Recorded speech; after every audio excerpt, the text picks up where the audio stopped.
Lightning splits the sky as I stand frozen in the doorway of the only home I've ever known. Rain pounds the manicured lawn, turning the garden beds into muddy pools. My father's face twists with rage, a vein pulsing at his temple as he hurls my small suitcase onto the rain-soaked porch. "Richard, the neighbors might see," my mother hisses, clutching her pearl necklace with perfectly manicured fingers. Her eyes never meet mine. They haven't since she found the uniform. Behind her, Ethan watches from the staircase, his 13-year-old face a mask of confusion and fear. For a moment, his mouth opens as if to speak, but no sound comes out. Smart kid. In this house, silence is survival. Another flash of lightning illuminates our grand colonial home, casting harsh shadows across the luxury cars in the driveway. The thunder that follows drowns out my shaky breath. 3 hours earlier, life had been normal. I'd returned from my shift at Rosie's diner, careful to enter through the side door as always. I'd hidden my uniform in my backpack, just like every other day for the past 6 months. But today, my room door had been open, my dresser drawer pulled out, my secrets exposed. "You've been sneaking off to work at that diner?" Mother had gasped when I walked in, holding my blue polyester uniform between 2 fingers like it carried disease. "What will the neighbors think? The country club committee?" "I'm saving for college," I said quietly, watching my father rifle through the pay stubs I'd hidden beneath my sweaters. "My own money. Independence." "Independence." Father's voice had started low, dangerous. "No daughter of mine will serve tables like some common." "I earned this money honestly," I interrupted. The words slipped out before I could stop them. His face had turned a deep crimson. "Honestly? You've been lying to us for months." Now, standing in the doorway, I watch him grip the ornate handle, knuckles white. "You're no longer welcome in this family," he says, each word precise and cold. "Your choices reflect poorly on the Thompson name." "Richard, be reasonable," Mother whispers, but her eyes betray her. She'd already packed the suitcase, deliberately leaving out family photos, my debate team trophies, anything that might remind me of belonging. I look at Ethan one last time. He takes a half step forward, but Mother's hand on his shoulder stops him. His eyes drop to the polished hardwood floor. "Get out," Father says. "Now." The heavy oak door slams behind me, with the finality of a courthouse gavel. I stand under the narrow porch overhang, rain soaking through my thin jacket. Through the windows, chandeliers blaze with warm light. I watch shadows move inside my family, continuing without me. My hands tremble as I count the tip money in my pocket. $67.35. Not enough for a motel beyond 2 nights. Not enough for an apartment. Not enough for anything. Night falls around me as I huddle against the white column, rain dripping down my neck. Where can I go? What happens now? The reality of homelessness crashes over me with each roll of thunder. I take one final glance at the brick colonial, with its perfect shutters and gleaming brass fixtures. For 16 years, I called this house home. Now, I'm just trespassing. 2 miles and 1 soaked bus ride later, I stand shivering outside Martha's apartment building, the elderly waitress who trained me at Rosie's Lives in Unit 3B. When I knock, mascara streaking down my cheeks, she doesn't ask questions. She simply opens the door wider. Her apartment smells like cinnamon and coffee. Its small 1-bedroom with faded floral wallpaper and furniture from another era but warm. She wraps a faded quilt around my shoulders and presses a mug of tea into my hands. "Family trouble?" she asks, her wrinkled face kind but knowing. I nod, unable to form words. "Sometimes the strongest family ties aren't made by blood," she says, settling into her worn armchair. "Blood family is just geography and circumstance. Real family is choice." Later, curled on her pull-out sofa, I tell her everything. About secretly working to save for college. About wanting independence from my father's controlling wallet. About the ultimatums and expectations that came with being Richard Thompson's daughter. Martha listens without judgment, her weathered hands folded in her lap. The contrast between her humble kindness and my parents' cold rejection plants a seed inside Mano of bitterness, but of something stronger. Something like hope. "What happens now?" I whisper into the darkness after she turns out the light. Now, Martha says softly, you build something new. The alarm blares at 4:30 a.m. My hand fumbles for the clock, silencing it before it wakes Martha. Morning arrives too soon after another night of fitful sleep on her pull-out sofa, the metal bar pressing against my spine. 3 weeks since the rain-soaked night, my father slammed the door on 16 years of my life. I dress in the bathroom, careful not to make noise. The uniform's polyester scratches my skin as I pull it over my head. In the mirror, shadows hang beneath my eyes. The girl staring back looks haunted. Early shift again? Martha whispers from the hallway, her slippered feet shuffling against worn carpet. Always. I tug at my collar. Mrs. Spencer likes me to prep the biscuit dough. Martha presses a travel mug into my hands. Drink this on the bus. You need something in your stomach. On her refrigerator, my makeshift calendar stares back at me, a piece of ruled paper with dates scrawled in ballpoint pen. 38 days until my GED exam. I've circled the date in red. The morning bus reeks of diesel. I claim an empty seat, ignoring the driver's pitying glance. He's seen me every morning for weeks now, always alone, always exhausted. The coffee scalds my tongue but jolts me awake. Outside, streetlights flicker as dawn creeps across the horizon. My phone buzzes. Caitlin's Instagram post. Girls in sequin dresses, corsages on wrists, champagne flutes raised in the air. Pre-prom celebration with my besties. Senior year, memories forever. I switched to my banking app instead. Last week's tips, $127.43. The week before, $98.17. Numbers that mean survival rather than celebration. Order up, Mrs. Spencer's voice cuts through my thoughts. 5 hours into my shift, and the breakfast rush hits hard. I balance plates along my arm, smiling for the customers who might leave an extra $1. Coffee refill, honey? I ask an elderly man in a worn trucker cap. Please. He studies my face. You look familiar. Thompson, right? Richard's girl? My hands tremble as I pour. Just Vanessa. Heard about your trouble. His eyes soften. My son got kicked out too back in '85. Turned out just fine. I nod, throat tight, and move to the next table. After my shift ends, I take the long route to the public library. My path winds past the imposing colonial with perfect shutters. Habit makes me slow my steps, eyes drawn to Ethan's bedroom window. His light glows warm against the gathering dusk. Is he studying? Playing video games? Does he ever wonder where I sleep now? I force myself to keep walking. The high school administrator's office feels cavernous later that day. Mr. Phillips stares over his reading glasses, mouth slightly open after I explain my situation. Homeless? He repeats the word as if testing its validity. And your parents? They've made their position clear. My voice stays steady, a skill Martha taught me. I need to finish my diploma requirements. I can come after work hours. He shuffles papers, uncomfortable. This is highly irregular, Miss Thompson. So is throwing your child away. The words slip out before I can stop them. His pen hovers over the form. Finally, he signs. Monday, Wednesday, Friday, 6 to 8 p.m. with Mrs. Abernathy. That night, when Martha's soft snores fill the apartment, I huddle beneath a blanket with a flashlight, conservation of electricity, another lesson in my new reality. Math problems blur before my tired eyes, but I force myself to continue. One more page, one more problem, one more step toward independence.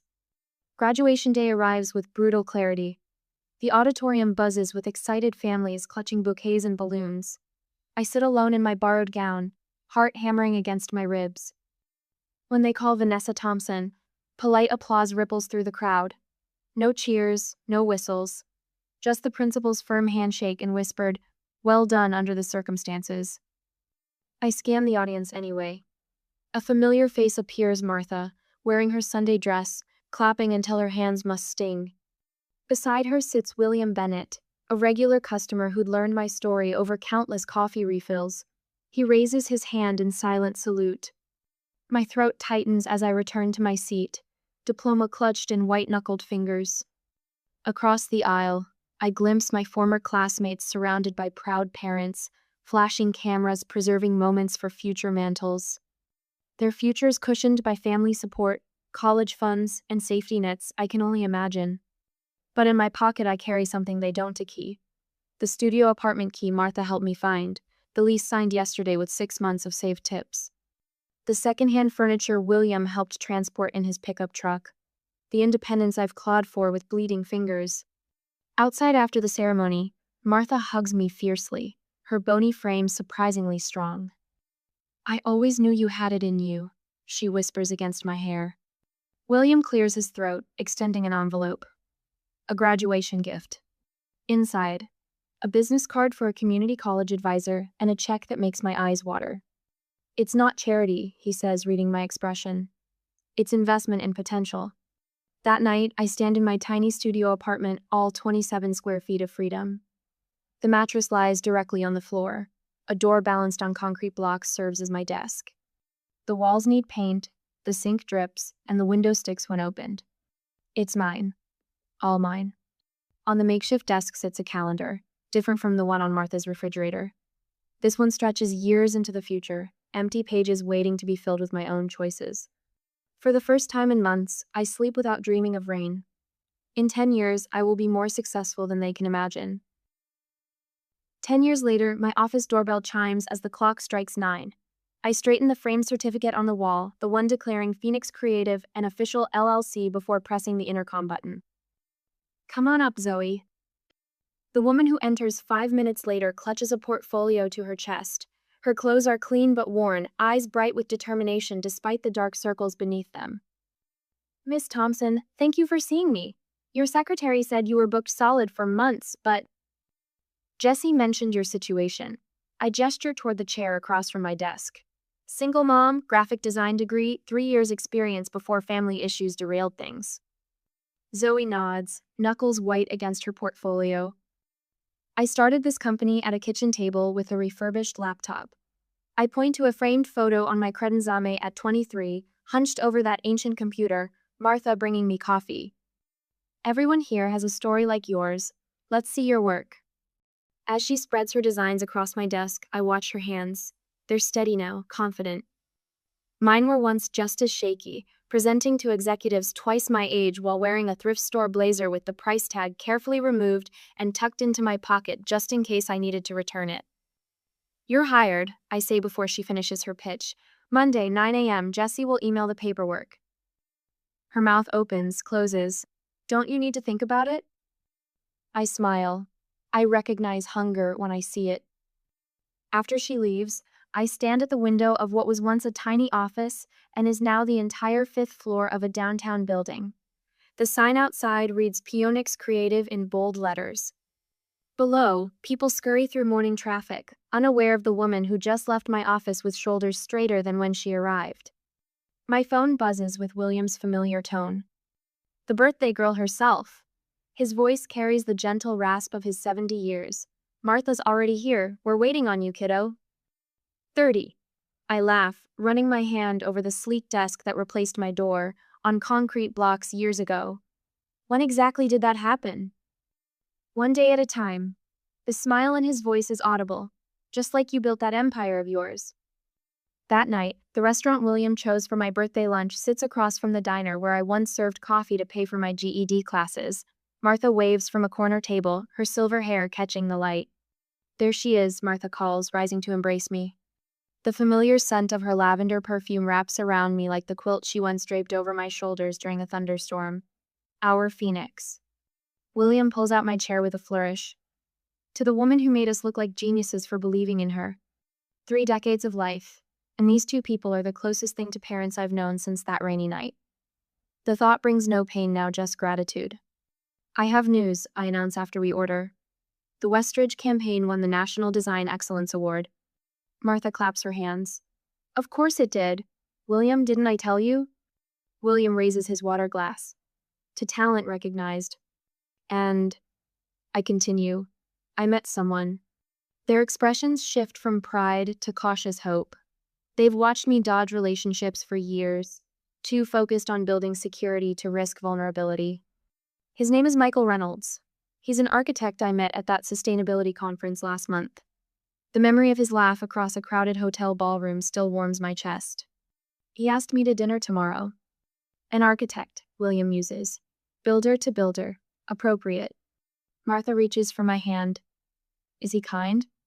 Not handsome. Not successful. Not connected. Kind. Martha has always understood what matters. Yes, I say simply. He is. 2 years later, I stand in a courthouse wearing a simple white dress, Michael's hands steady in mine as we exchange vows. Martha and William beam from the front row are only guests.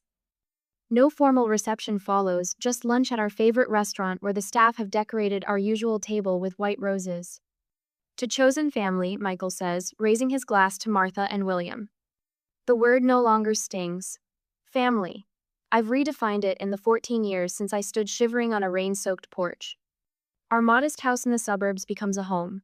Not the sprawling colonial of my childhood, but a warm craftsman with character in every corner.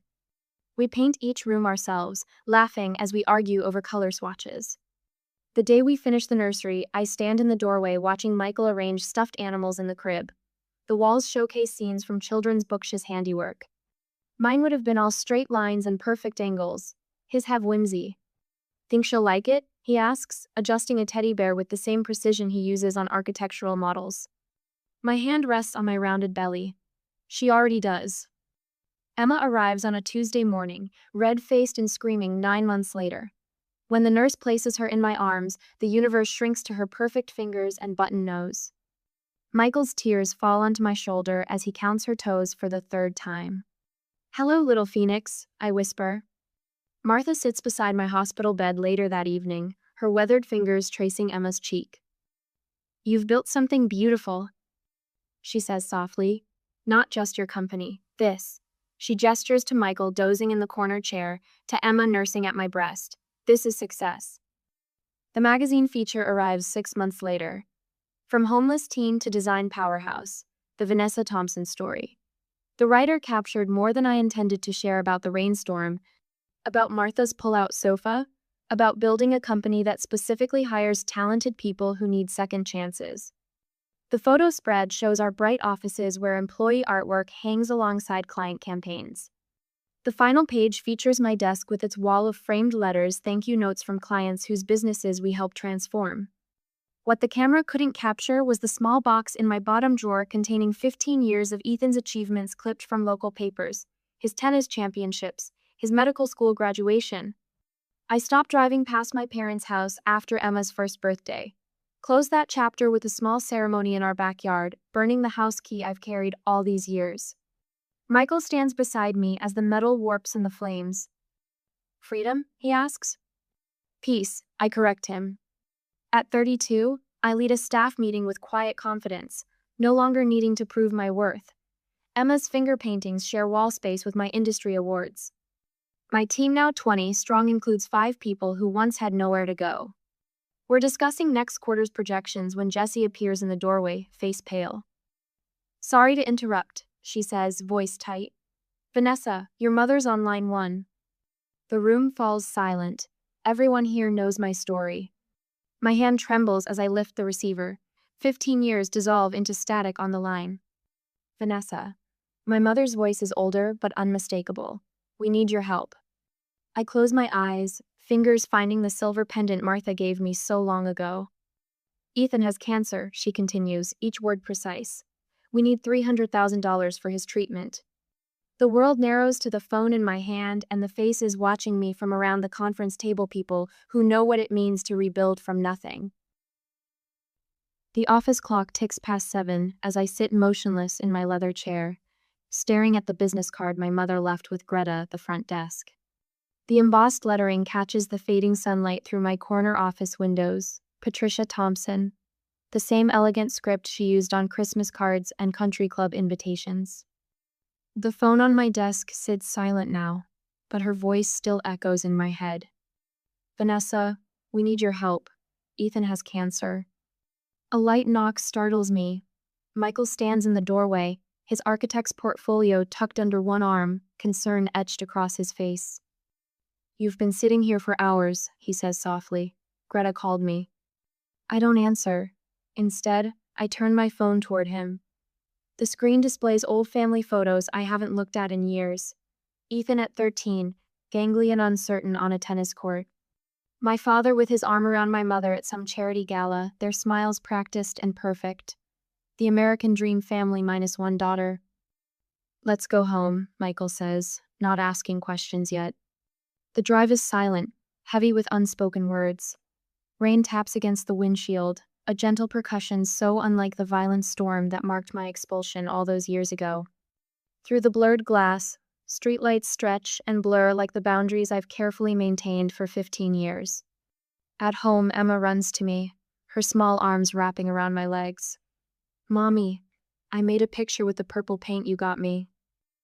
I lift her, breathing in the scent of her hair apple shampoo and the faint trace of the chocolate chip cookie she clearly snuck before dinner. That's wonderful, sweetheart. Her head tilts to one side. Why do you look sad? Did something bad happen at work? Michael swoops in. Bath time, pumpkin. Mommy needs a little quiet time. Later, after Emma is tucked in with her stuffed rabbit and nightlight casting star patterns on her ceiling, I show Michael the email that arrived during our drive home. $300,000, I whisper, scrolling through my father's detailed message. Experimental treatment, insurance won't cover it. The words blur together, rare form of lymphoma, promising new therapy. Sold the vacation home in Cape Cod, still short on funds. He's your brother. Family takes care of family. I laugh bitterly at that last line. 15 years of silence, and now family matters.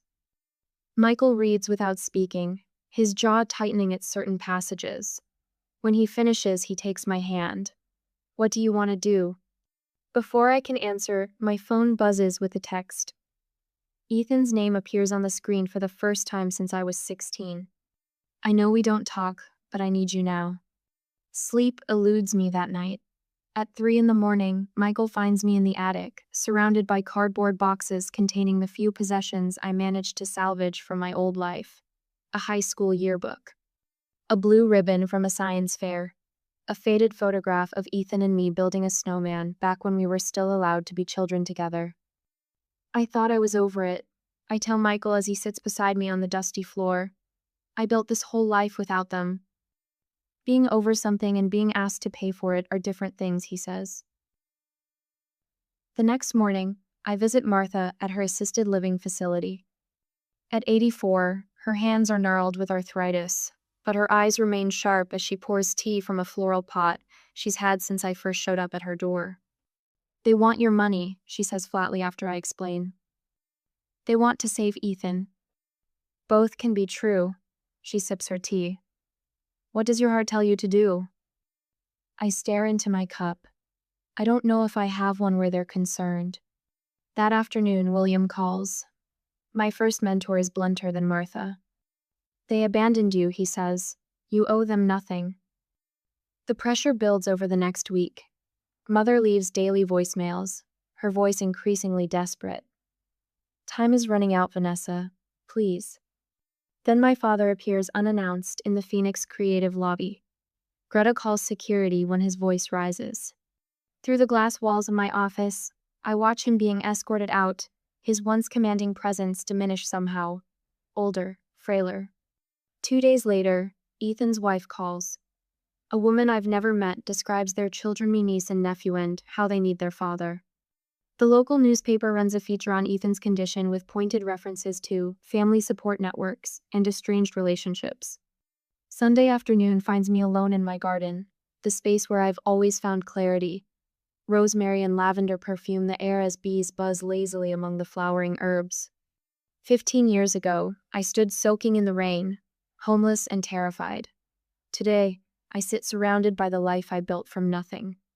I realize with a strange hollowness that my anger has been replaced by something else. Not forgiveness, something more like indifference. They have become characters in an old story, not the villains who still haunt my dreams. That evening, Michael and I talk for hours after Emma goes to bed. What is family to us? I ask. What do we want to teach her? That family stands by you, he says, but also that you don't let people hurt you just because you share blood. My decision comes with the dawn. I draft a carefully worded email, attach documentation of a wire transfer for $10,000, and include a note. For Ethan's health, I wish him recovery, but this doesn't erase the past. Then I spend 3 hours researching cancer foundations that might help with the remaining amount. I forward the information to my father with one final line. This is a one-time gesture, not a reconciliation. My phone buzzes for the 5th time today. Mother's name flashes on the screen, her 6th voicemail since yesterday. I let it ring through, setting the device face down on my desk. How can you be so cruel? This is your brother's life. Her voice breaks as I listen to the message later. The pearl necklace likely still clasped around her throat, just as it was the night of the storm. $10,000 when you could give so much more.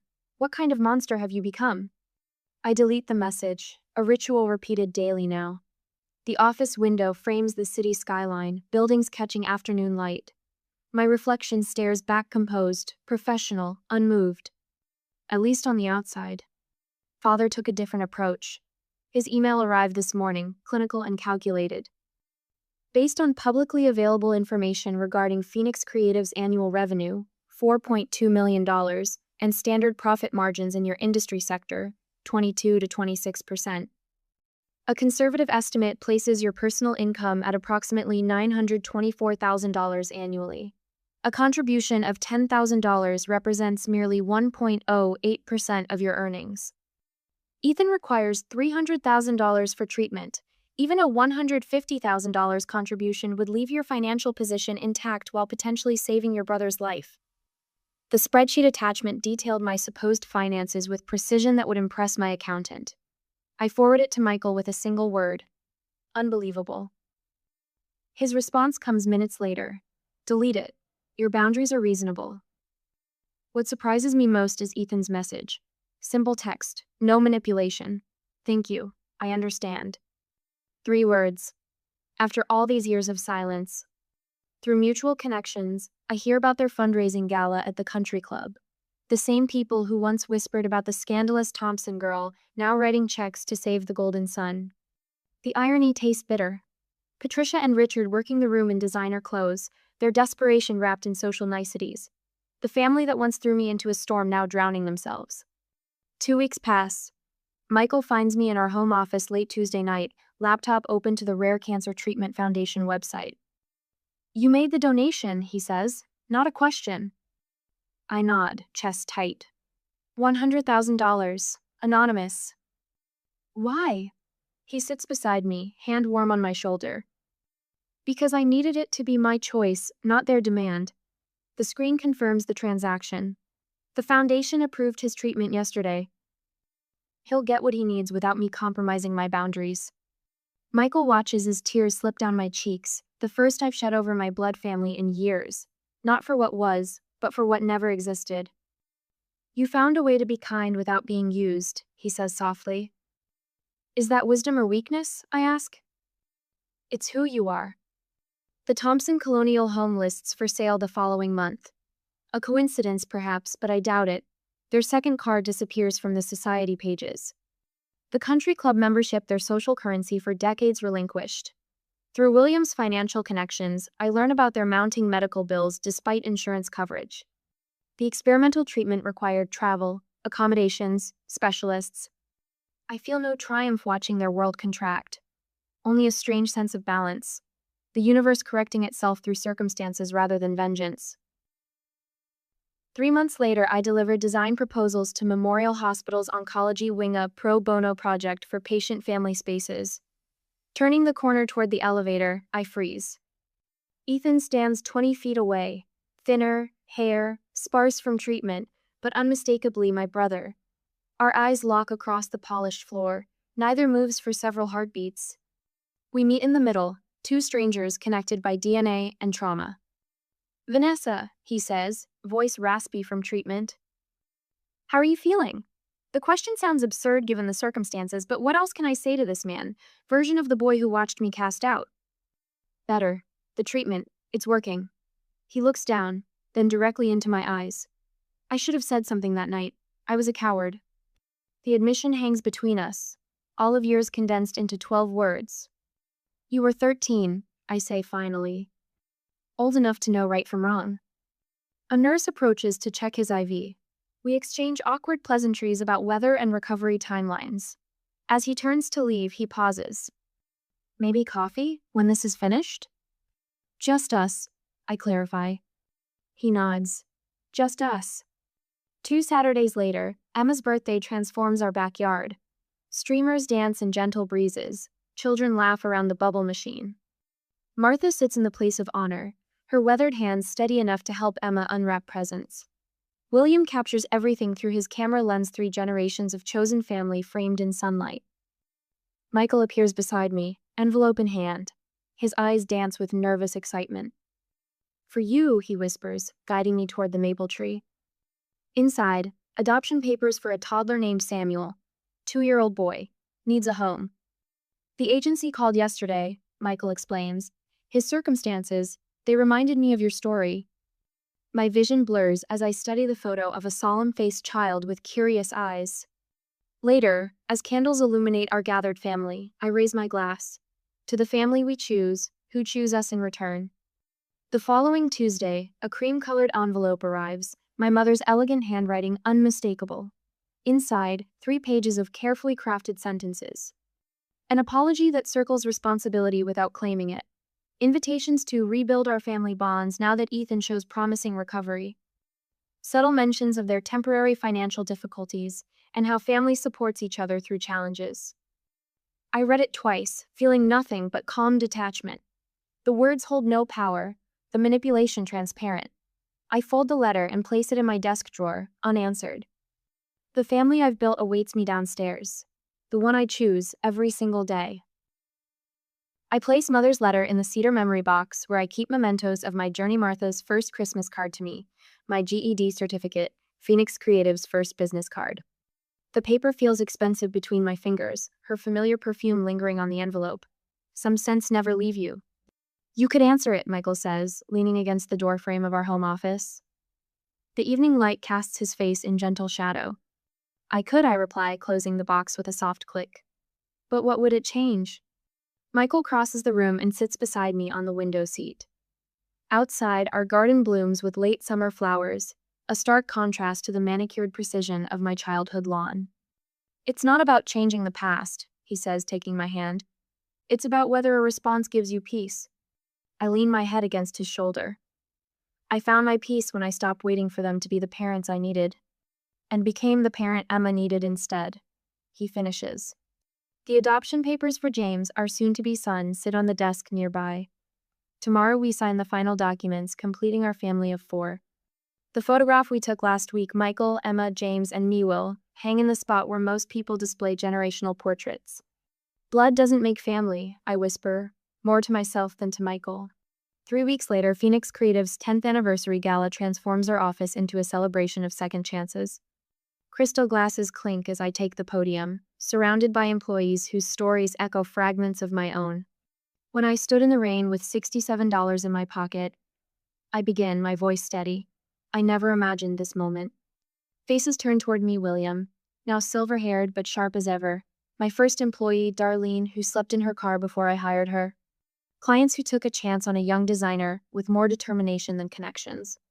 Today, I'm announcing the Thompson Reynolds Foundation for Youth Resilience. I continue.